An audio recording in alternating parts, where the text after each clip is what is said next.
नमस्कार, बातमीपत्रात आपल्या सगळ्यांचं स्वागत। अकोला येथून महत्त्वाची बातमी पाहूया। भारत MS हिंदी न्यूज पेपरचे संपादक गजानन मगर यांनी 13 फेब्रुवारी रोजी एका पत्रकारावर खोटे आरोप केल्याची माहिती मिळते आहे।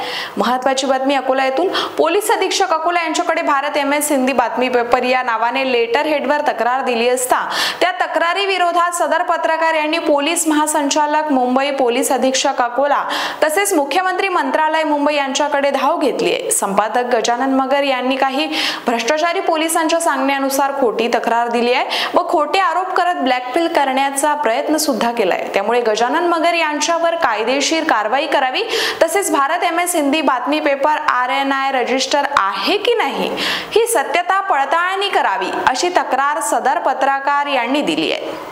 तर महाराष्ट्राचे मुख्यमंत्री यांच्या मान्यतेनुसार अपर मुख्य सचिव गृह विभाग मंत्रालय मुंबई यांनी कमिशनर ऑफ पोलीस अमरावती तसेच पोलीस अधीक्षक अकोला यांना भारत MS हिंदी बातमी पेपरचे संपादक गजानन मगर यांच्यावर उचित कारवाई करण्याचे आदेश सुद्धा दिले आहेत। तर आता पोलीस अधीक्षक अकोला वरिष्ठांच्या आदेशाचे पालन करून तात्काळ कारवाई करतील का असा प्रश्न आता सदर पत्रकार यांना पडलाय।